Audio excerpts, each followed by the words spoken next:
Sooner recruiting and football news with Parker Thune and Grayson Singleton. You better lock it up. No, you lock it up. You lock it up. Lock it up. Hit the guys up on the Riverwind Casino call-in line at 405-329-9000 or text the show on the Knippelmeyer Chevrolet text line at 405-651-3439. Do it! Just do it! Now, with Locked In, here's Parker Thune and Grayson Singleton. Stud running back, check. Interior offensive line depth, check. Interior defensive line depth, also check. As of this morning, kicker, check. Mr. Singleton, Oklahoma continues to knock off the items on their wish list one by one in this spring portal window. The window for entry, of course, closes today. So the current pool is about what you're going to get. It does not appear as that. And look, there may be some surprises. Oklahoma certainly got a bit of a surprise yesterday when third-string quarterback Cole Gonzalez entered the portal, but it feels like we're past the point where there are going to be any super consequential portal entries, whether from Oklahoma or elsewhere. So what you have right now in the market is pretty much what you got. And so Oklahoma needed to have UTSA kicker Tate Sandell when he hit the portal on Wednesday night. Lo and behold, he visits yesterday, Thursday. By Friday morning, not more than 6 or 7 hours ago, Tate Sandell had signed with the University of Oklahoma. So he now enters the throes of a kicker competition that will pit him against Austin Welch, the Kennesaw State transfer, and a redshirt freshman, Liam Evans. It is altogether likely that Sandell will enter the 2025 season as Oklahoma's starting kicker, especially when you're mindful of the fact that he was 19 for 23 on field goal attempts a season ago, and 3 of those 4 misses came from further than 50 yards out. So, as reliable as they come, at least in this portal cycle, amongst guys not named Mason Shipley, whom Oklahoma made a run at last week. The Texas State transfer wound up staying in Lone Star State and signed with Texas. But Oklahoma gets their kicker in Tate Sandell, an area that Brent Venables said needed to be better after the Crimson Combine is now better with the addition of the uber reliable and left-footed UTSA transfer. Yay! You got a kicker. I mean, it's cool. Are you feigning interest? I'm not feigning interest Okay. because I do know that in the SEC, kicker is important. If you have a guy that can put 3 points on the board reliably, that can put you in a really good spot. So I don't want to undermine that. But it is a little bit concerning that this is the second time you've had to go to the portal for a kicker. But, you know, eventually what's going to happen, either Austin Welch is going to be further pushed by this addition, and he's going to hold off Sandell, even though that's not our expectation right now. Liam Evans might emerge as somebody who might be ready, even though, again, not something we really forecast. So when you add competition, there are good things that can happen. So I'm interested to see who is going to be the starting kicker. I'm interested to see if Austin Welch is going to improve by the time fall camp comes around, or if Sandell is the better of the 3. Well, here's an interesting question to me, though. The portal window lasts until 11:59 tonight. Does Austin Welch stick around? That too. Because he's only got 1 year of eligibility left, and obviously you bring in a guy like Tate Sandell with the expectation that he's going to be your starter. In many ways, Right. Oklahoma just recruited over Austin Welch. It's not the same dynamic with Liam Evans, who has 4 full years of eligibility to play with, but if you're Austin Welch and you only have 1 year to give yourself a chance to play NFL football, what are you thinking right now? Maybe I should get out of Dodge, go somewhere where I can be the starter because it's looking like it's not going to be here after all. Probably.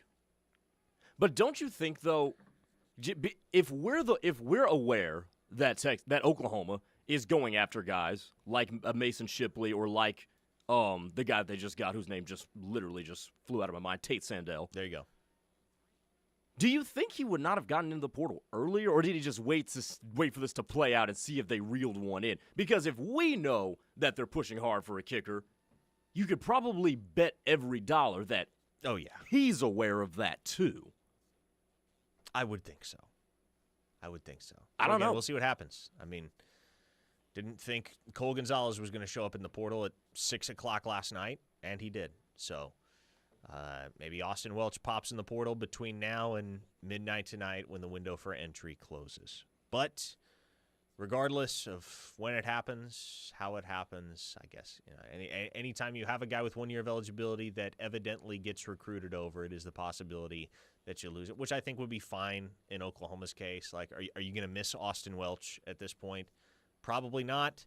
The guy is expected to be Tate Sandell, and if it somehow isn't Tate Sandell, it's probably Liam Evans. Michael in Marlow says, like I said before, where else will Welch get a scholarship? I'm staying if I'm him.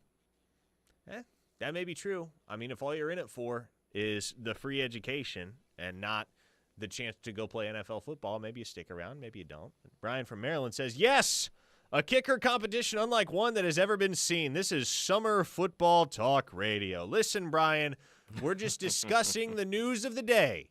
And for right now, this is the news of the day. It's been a relatively uneventful portal cycle for Oklahoma ever since they started off with a bang, landing Jake Michaela and Jaden Ott.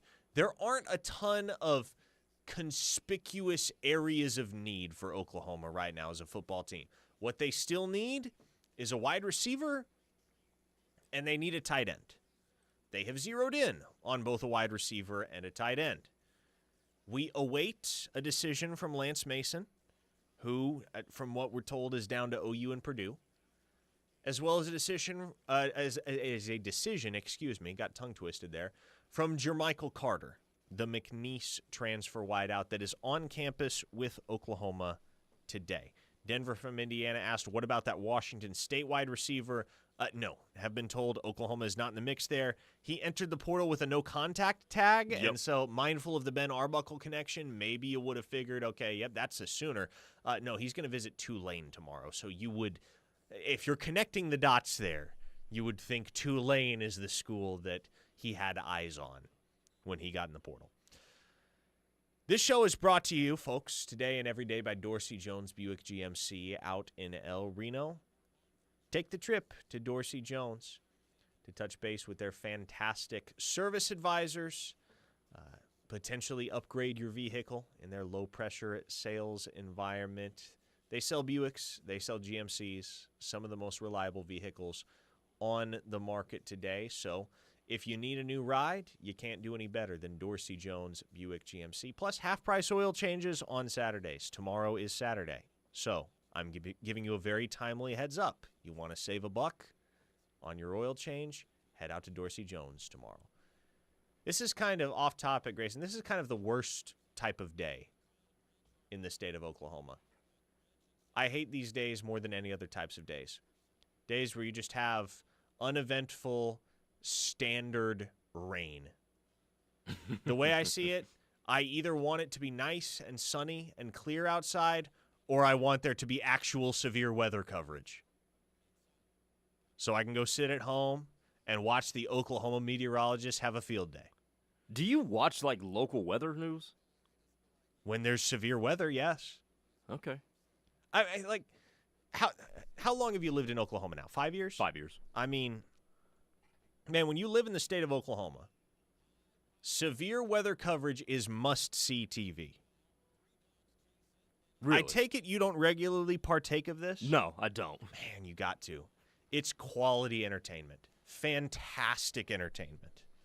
I am thoroughly entertained. Entertainment? Every single time we have severe weather. Yes. Interesting. Blake Gamble is in here nodding his head as he runs our YouTube stream. He knows. Peak entertainment in the state of Oklahoma. Oklahoma meteorologists performing severe weather coverage. It's as good as it gets. See, for me, if there's severe weather and I'm shut in, I'm either gonna turn on a show or I'm gonna hop on the game. Fair enough.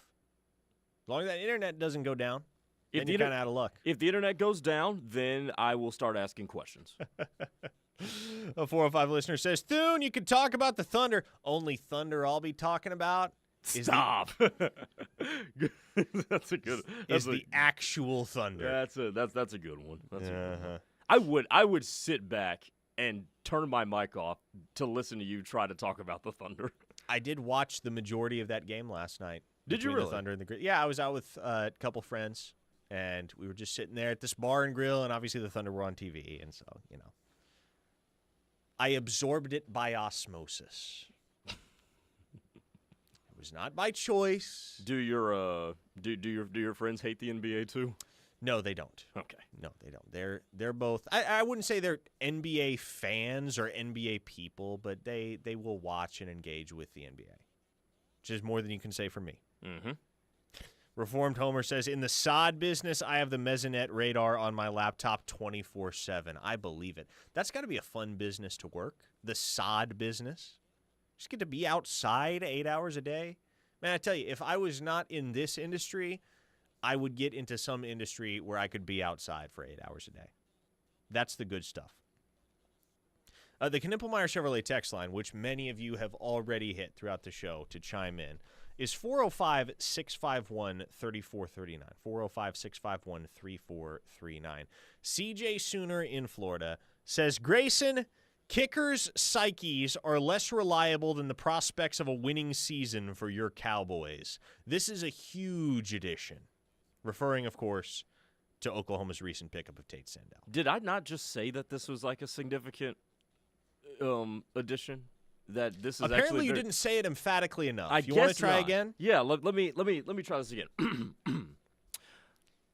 You need a damn kicker, and you got one. There it is, folks. You are in a much better spot than you were 24 hours ago. That good enough? Well, I mean, honestly, they probably are more reliable than Oklahoma State having a winning season next year because I don't even know who's going to play quarterback for them. I guess it's going to be Zane Flores. Zane Flores. I got it right this Gretna, time. Nebraska's finest, baby. I got it right this time. The Zane train is leaving the station. Kyle, I'll add you on PlayStation as well. Look at that. Grayson just made a virtual friend on the Knippelmeyer Chevrolet text line. Building bonds that will last a lifetime here. Tell me what you play, and we'll link up about this. You can add me too, Kyle. I only play CFB 25, but I'll play with you. I've been grinding MLB The Show. Really? Ever since I got it, yeah. And I'm a baseball guy, always been one. I can't do it anymore. Can't do it anymore. I guess because so much of my life is tied up in college football that I feel like I just don't have the mental capacity for much of anything else. See the reason I like MLB The Show is because I never had the ability to be a good baseball player. Brian in Bixby says, "Say it with your chest." I just did. Big Richard OKC said the same thing. Chill out. Grayson likes Tate Sandell, folks. Grayson is in. He is on board with Oklahoma's edition of Tate Sandell. If we've established nothing else in this first segment, if you take nothing else away from this first segment, conclude that Grayson Singleton is on board with Oklahoma picking up the UTSA transfer. Hey, so tell me this. Yo. Lance Mason, obviously we're getting down to decision time for him. Seems like it's going to be either OU or Purdue. Jermichael Carter, the McNeese wide receiver, assuming Oklahoma can close on him while he's on campus today. Let's say they get Jermichael Carter. Let's say they get Lance Mason. How do you feel about that portal haul overall? At that point, 6 players. Jake Michaela, Jaden Knott, Ricky Lolohea, Tate Sandell, Carter, and Mason. Feel good? Feel like all of the bases have been covered? I think by that, you've done a bang-up job. I think you've improved your team. You've added depth where needed. I think you have checked all your boxes, which equals successful. I think that would be fantastic. I already think it's been a good one, especially now that you've got a kicker after we found out Austin Welsh might be a little bit shaky. But I think Mason would really bring some excitement. And Carter, I think it would be just adding depth again. Mm-hmm. He's good. Don't get me wrong. He's good. He's not fantastic. but it's another wide receiver in a room that seems to have a propensity for getting banged up the last 18 months. What is this team's Achilles heel, presuming that they make those two additions? I want to see if you and I have the same answer. Okay, I've got two, and one of them is a carryover from last year. Two Achilles heels. Well, I mean, you do have 2 feet. You do have 2 feet. You do have 2 heels, and apparently both of them are Achilles. I think the one would be big plays, giving up big plays defensively. That was a problem last year. That was pretty much where the defense could be had, is if you could get them over the top. That's just something that we're gonna have to wait till the season to be seen if they fix that. The second thing I think their Achilles heel can be, and believe it or not, this is where their strength is if the interior of the offensive line is not good. You have a shorter quarterback, not a short quarterback, but a shorter quarterback, and one thing that can bother them the most is pressure up the gut. So I would be concerned about that, and then I would be concerned if you can't run the football and you become one-dimensional. So I would say those are the Achilles heels. I would say getting burned over the top and allowing interior pressure to John Mateer. My concern is cornerback right now. Really? Yeah. That is my concern. I feel like I have said that sentence a lot in recent years. I don't know that I have ever felt, pre-Jay Valai or in the current era, Jay Valai going into his 4th year now as the cornerbacks coach at the University of Oklahoma, I don't know that I've ever felt 100% comfortable in the time that I've been covering the University of Oklahoma with what they have in the cornerback room. I still have that concern because the word was they were going to go take another cornerback in the spring portal cycle. Come to find out, those plans changed. Now they're not. We get to the end of this portal window here in a few hours, and Oklahoma hasn't even engaged, to my knowledge, with a single cornerback. Not even reached out, not even explored options. And so that evidently tells you that they feel good about the depth and the talent that's in that cornerback room. I just don't feel like I can completely buy it yet. I don't know that I can completely believe in what Oklahoma's cornerback talent and depth looks like at this given moment. I think Gentry Williams and Eli Bowen are 2 upper echelon SEC starters if and when healthy. I think Jacoby Johnson has potential to be a really solid 3rd option. Kendall Dolby can play outside corner. We've seen it before, and he can be a valuable one. And I'm really, really encouraged by the progression of Cortland Guillory throughout the spring. But as we've seen so many times in the past, if you're banking on a breakout campaign from a true freshman, i.e. Cortland Guillory, to really solidify your cornerback room, or you're banking on a breakout campaign from somebody that's still young and maybe not a freshman but hasn't played a ton of football, i.e. Jeremiah Newcomb or Davon Jordan. Yeah. Then I have my concerns about that. Not saying it can't happen, but what if it doesn't? You know, like what if Cortland Guillory is just a little out of his depth against SEC receivers? What if Davon Jordan just isn't quite ready? What if the stature of Jeremiah Newcomb proves to be a deficiency, a legitimate deficiency when matched up against SEC receivers? What if none of those guys are ready to vault into consideration to be Oklahoma's 4th cornerback? Because that's really what it takes in the SEC. You need 4. You need to have 2 on either side of the field that you can rotate out and feel equally confident in. Or it doesn't matter the situation. If you got any of those guys out there, you trust that they're going to be able to go make a play. But I do think, especially with the fact that Kendall Dolby can now be shifted to corner, and that cheetah spot can be comfortably taken up by either of Sammy Omasigo, Kendall Daniels, Reggie Powers, somebody who can slide in there. I think that gives you an extra option there, too. And then at that point, behind him, Gentry, and Eli Bowen, you just need one more. So I do get that corner depth could be a concern. I do believe that. I'm really glad you brought up Reggie Powers because he tends to be the forgotten man in that cheetah group. He didn't do a ton last year. He didn't see the field a whole heck of a lot last year. But I remember from the day he walked in the building, most everyone within those walls, the Switzer Center, have been completely convinced and have proclaimed Reggie Powers is going to be a special, special player at the University of Oklahoma. Now, when does it start to when does it start to come together for him, I guess is the question. Is it this year? Is it next year? What kind of timeline is he on where the instinct and the experience catches up to just the natural ability? It's kind of a question of that for both him and Michael Boganowski, two guys that have immensely high ceilings and could be decade-long veterans of the NFL one day if everything breaks their way and they're developed properly at Oklahoma. So glad you brought up Powers. And again, his ability to play cheetah combined with the presence of Kendall Daniels and certainly Sammy Omasigo, who's got experience at that spot, is going to free up Kendall Dolby to help solidify the cornerback room if Oklahoma winds up needing that. And Davon Jordan, Jeremiah Newcomb, Tristan Haynes, Cortland Guerrero, that whole committee proves that they're not quite ready to get in on the action the way that Oklahoma is going to need them to be against SEC competition.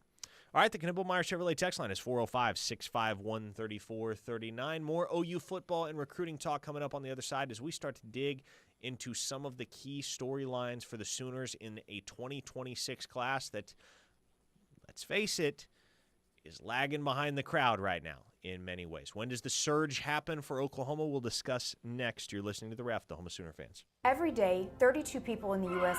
lose their lives in crashes involving a drunk driver. That's one life every 45 minutes. The victims aren't just numbers. They are mothers, fathers, sons, and daughters whose lives are forever changed. From life-threatening injuries to years of recovery, the aftermath of a drunk driving crash can be devastating. If you or a loved one have been hurt by a drunk driver, you don't have to face it alone. Call McIntyre Law at 405-777-7000. Coach Stoops here for Van Hoos Fence. If you want to work with the best local fence company and get championship service, contact my friend Mark and the Van Hoos Fence team. Van Hoos Fence gives each customer the most professional craftsmanship and competitive pricing in Oklahoma. From wood to chain link to vinyl to metal fences, the Van Hoos Fence team does it all. Contact the Fencing All-Americans at Van Hoos Fence, 405-735-1167 or vhfence.com. For the professional, it's not enough to just possess knowledge. That's why at GMC, we seek to refine it, to wield its power, to redefine its boundaries, while pushing the limits. And we put this knowledge to the test in every GMC Sierra by engineering each one to outperform your expectations, so you know you're getting precision and durability when you need it most. And that's what makes the GMC Sierra the truck worth knowing. We are professional grade. See your Oklahoma GMC dealers. That twinge in your knee isn't going to wait until Monday, and neither do we. At Orthostat, we've expanded, so you get better hours, better facilities, and the same great care. Open 8 a.m. to 8 p.m., 7 days a week. Whether it's sprains, strains, fractures, or joint pain, from knuckles to knees and every joint in between, our same-day, affordable care gets you back to life faster. Visit OuchOrthostat.com to learn more. Life can be complicated, but saving money shouldn't be. At OU Federal Credit Union, they make saving simple and stress-free. The best part? They have no hidden fees. Joining OUFCU means you're in control of your financial future. Whether it's a rainy day fund or saving for that dream vacation, they've got you covered. Visit OUFCU.com or come by one of their branches today. OU Federal Credit Union, where savings is simple and dreams come true. Member savings insured up to $250,000 by the NCUA. Get ready for an unforgettable summer at the Young Family Athletic Center. Our summer day camps and sports leagues are the perfect way for young athletes to stay active, improve their skills, and have a blast. Whether your child is into basketball, volleyball, or pickleball, we've got open gym, leagues, and camps designed for all skill levels. Registration is now open for most summer activities, but space is limited. Don't miss out. Go to YFAC.com and make this summer one to remember. The Mont invites you to come by and enjoy our high-quality food and drinks in our historic atmosphere. The Mont has won numerous awards, including Best Restaurant in Norman, Best Appetizer for our great queso, Best Exotic Drink for the original swirl, the Best Patio Dining for our beautifully landscaped patio. Come see the Town Tavern OU football scoreboards dating back to 1947. We'll see you at the Mont on the corner of Boyd and Classen, or call us at 329-3330. When students struggle because they are hungry or fall behind because they lack school supplies, a caring adult can make all the difference. Especially someone from the community. Someone who knows the students and the obstacles they might be facing. At Communities in Schools, our site coordinators surround students with a community of support to ensure that they have everything they need to engage in learning. We go all in for kids, all day, every day. To learn more, visit communitiesinschools.org.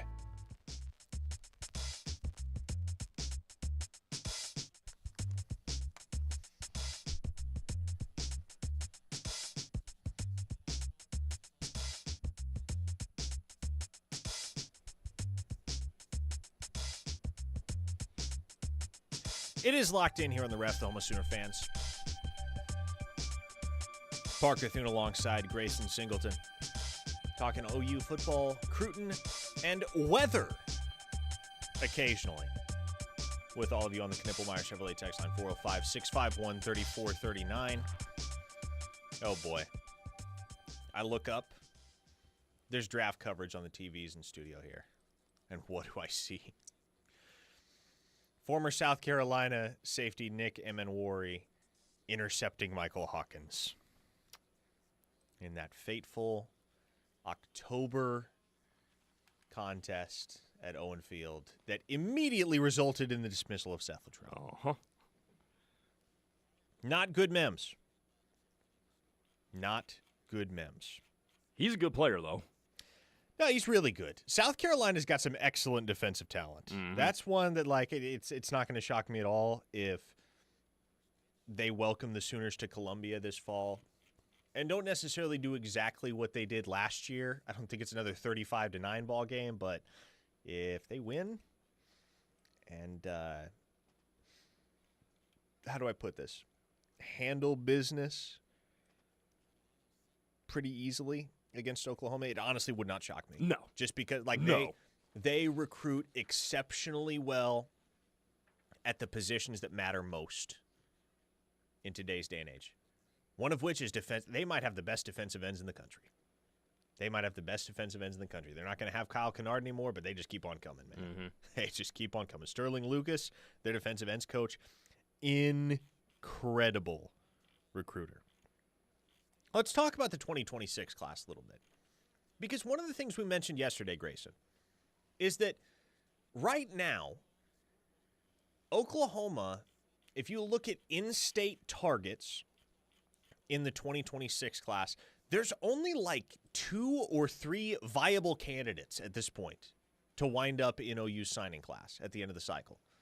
Jaden O'Neal, do you consider him an Okie kid? Do you not? No. Semantics, whatever. That's an entirely different conversation. But, like, kids that have lived here and played all 4 years of high school ball here, Okies, it's pretty much Taj Overton and Braden Presley at this point. And Braden Presley is a guy that we've talked a little bit about. We haven't talked a ton about him. Is he a corner? Is he a safety? Does it really matter all that much? The big question to me at this point, because make no mistake, Oklahoma would really like to have Braden Presley. Excuse me, Braden. That's such an easy mistake to make with the tongue.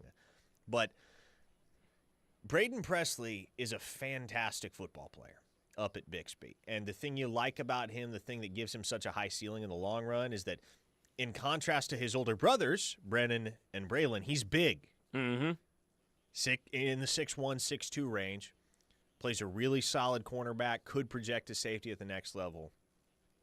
But the big question with Braden Presley right now, Grayson, is can you hold off the Sandaggies? He was on an OV to Texas Tech this past weekend. Keep in mind, Tech holds a commitment from his high school teammate, Cord Nolan. And he said that those were the best facilities he's ever seen. There's a lot of money out there at Tech right now. Yeah.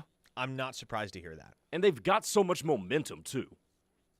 It's almost like as if it's like you're jumping onto a moving train, and that train has the projection of ending up in some location that's really, really nice. That's what Texas Tech is selling people right now, with all the momentum, with all the influx of dollars into that program. And look, I think this one's going to be a battle, especially when did – I'm going to make sure I have this right, Parker. When did Oklahoma end up offering Braden Presley or Braylon Presley? Braylon Presley? Whichever. I don't think – Braden. The one we're talking about right now. Okay, I was about to say. Again, very easy to get those two confused. Freudian slip. Phonetically, they're one letter apart. Literally. Yeah. Oklahoma, I will go back. I'll get you an actual answer on this because it wasn't too terribly long ago, but it also wasn't like within the last several weeks. I want to say it was at the very beginning of calendar year 2025 that they offered him. Yes, okay, here you go. January 17th. They offered him back on January 17th.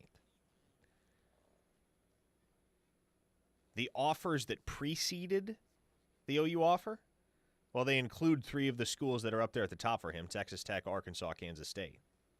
But since then, he's picked up offers from Kansas, Vanderbilt, Purdue, Missouri, Maryland. For all intents and purposes, though, he's down to 4 schools. Mm-hmm. Oklahoma, Arkansas, Kansas State, Texas Tech. Just knowing what we know about Texas Tech and how much money is there in more ways than one, right? There's been a lot of money pumped into facilities, but there's also a lot of NIL coin out there. Oh, yeah. And you factor in the tie to Bixby with Cord Nolan's commitment. Texas Tech is probably the school that you got to be most worried about with Braden Presley, I would say. I would think so.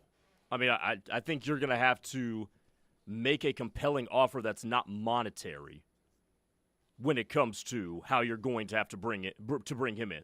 And I think the first thing, and hopefully, even though it's not a two sides of the ball thing, I do hope that they figure this thing out, what they want him to do, and don't have him waffling between positions like what's going on with Jacoby Johnson. Again, not two sides of the ball, so it's an apples to oranges comparison. I understand that. But you don't want him shifting from safety to corner, from safety to corner. And I think he can be perfectly capable of doing both well, but it's got to be either or. And you might want to figure that out before he gets here. Yeah, and one of the things they have to figure out, which, by the way, anybody watching on YouTube, just watch me take a bite of a burrito. And not a small one either. It's a pretty solid burrito. Is that good? Excellent burrito. Yeah, it's a breakfast burrito. I've been saving it since this morning.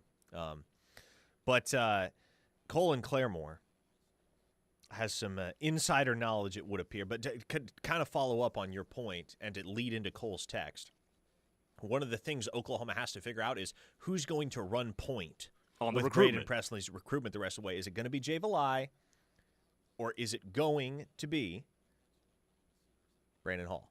Is he going to be a corner, or is he going to be a safety for recruiting relationship purposes? Colin Claremore says, have it on pretty good authority that if the staff actually wanted him and made a push for him, he would have probably committed by now. Likely going to miss out on him because they're tugging him along just in case they miss out on some guys they've placed above him. That sentiment is coming from somewhere. That could be second hand, that could be third hand, that could be fourth hand. But I'm assuming at the very least Cole knows somebody that knows somebody. And I don't think that's been Oklahoma's intent in recruiting Braden Presley, is to make it seem like they're stringing him along and that he's a backup option. But I can see why it would be perceived that way. Mm-hmm. There's a little bit of waffling, a little bit of back and forth as to, okay, is Jay Valai going to be the guy that pushes for Braden Presley, or is it Brandon Hall that's going to be the guy that pushes for Braden Presley? Got to figure that out. Got a lot to figure out right now going into OV season because you have so many very, very talented targets on tap for OVs, Grayson. And you got to put yourself in position to close strong with, I would say, probably 10 to 12 of them. By the other side of OV season, i.e. end of June, beginning of July, I think you would like to be sitting in the neighborhood of 14 to 16 commitments.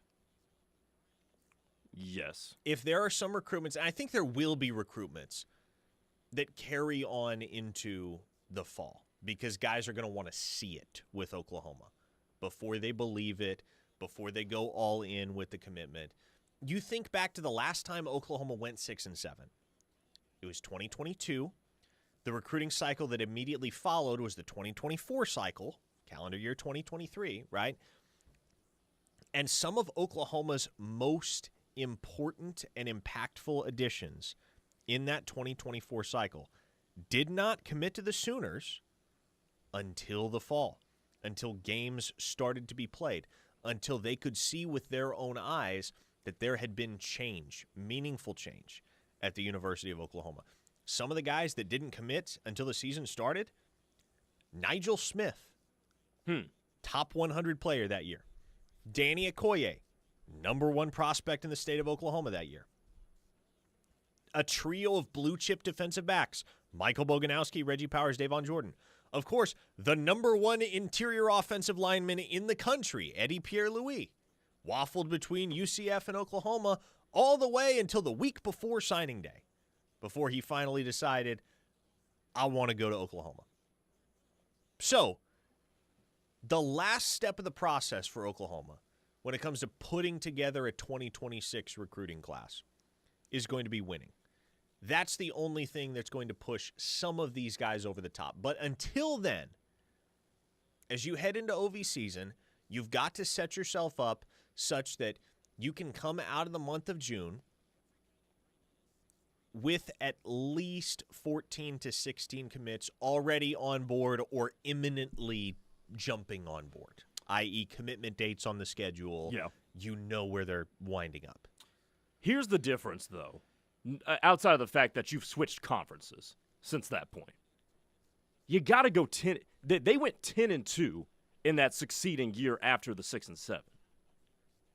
Does this right now, given the schedule and given you're in the SEC now and what we know about the team at this particular juncture, does this scream 10-2? And the answer probably is no. Now, do you have to completely duplicate that record? No. But you can't leave a sour taste in somebody's mouth like getting mollywopped by South Carolina. Now, you're not going to play South Carolina at home, but there are other teams on the schedule that, you could fall to. LSU beat the crap out of you last year. They're coming here this year.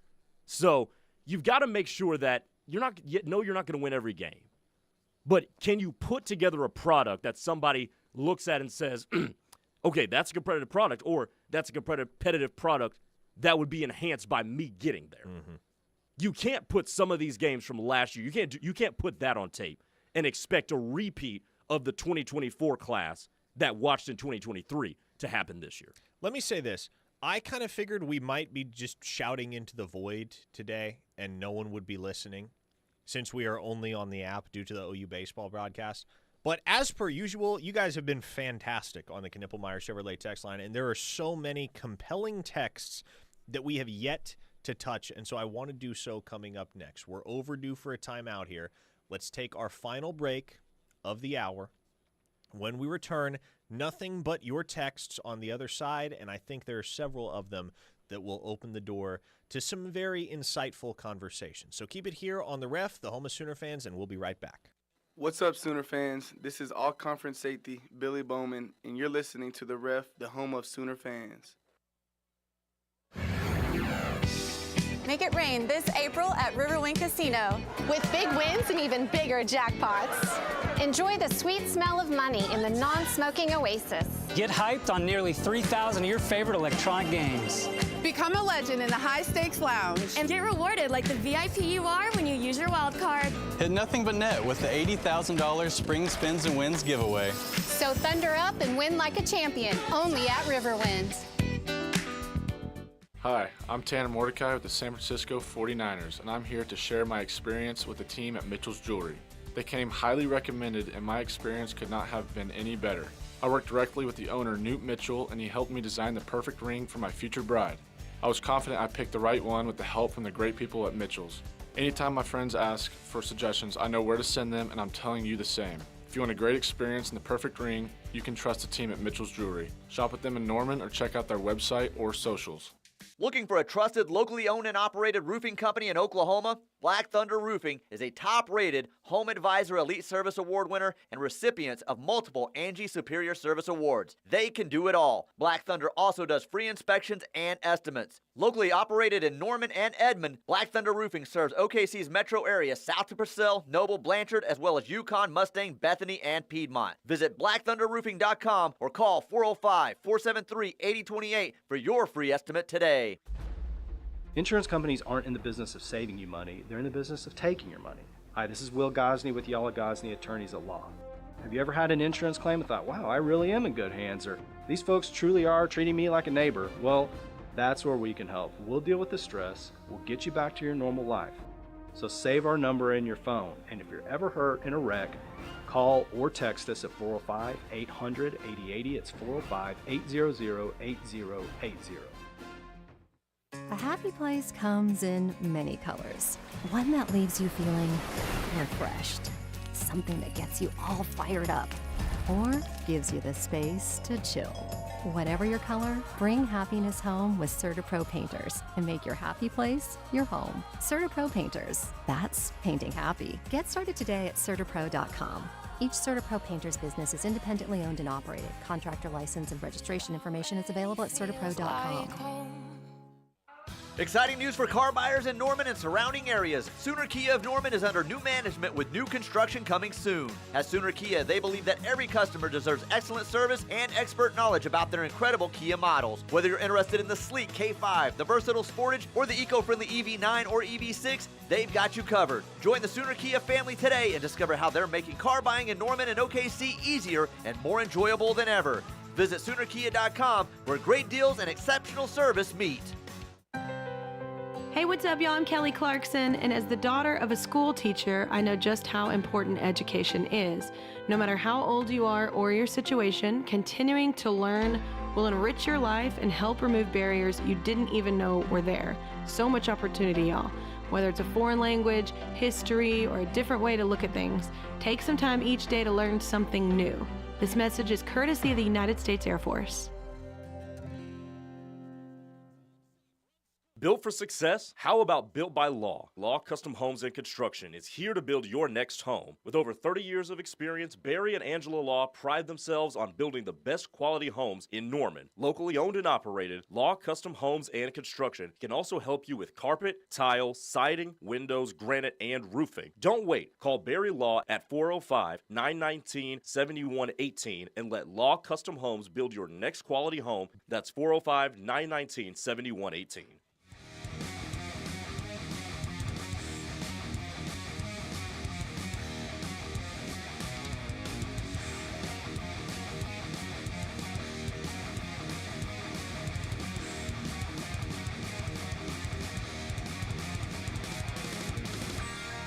It is locked in here on the Ref. Parker Thune alongside Grayson Singleton, winding down with one final segment before we turn things over to the Butkus Award winner Teddy Lehman and Machine Gun McComas for the Rush right here on the Ref.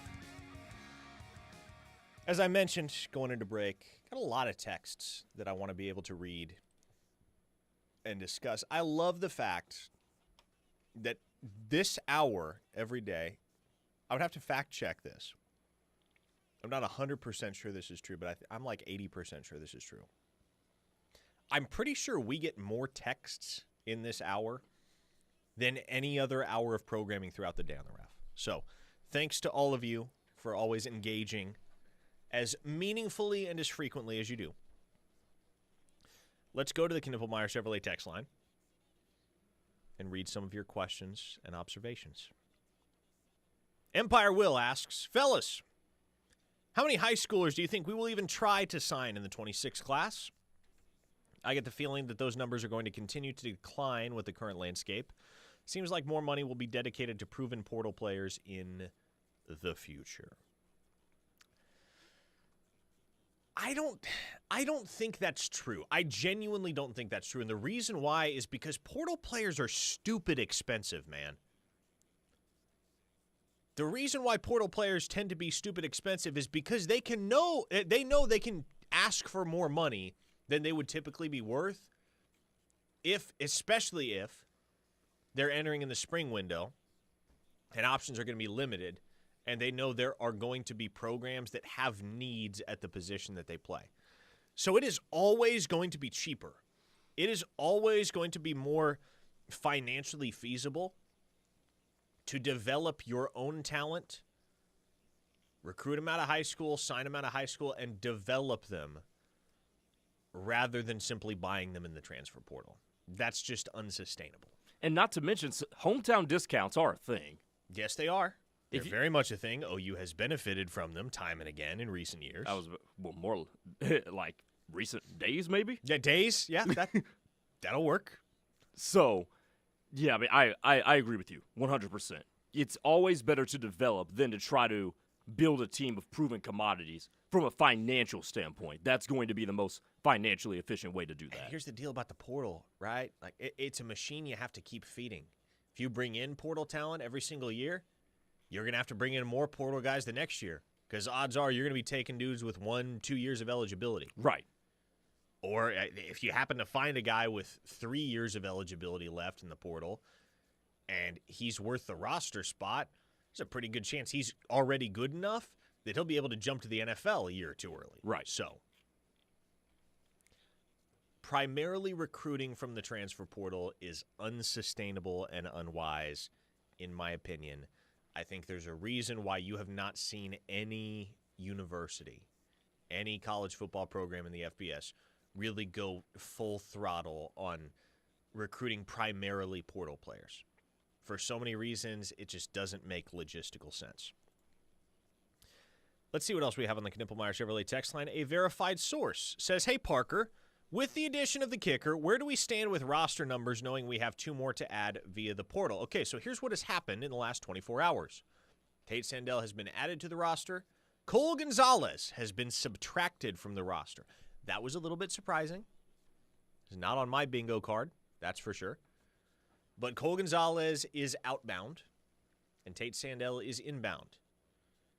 Add one, lose one.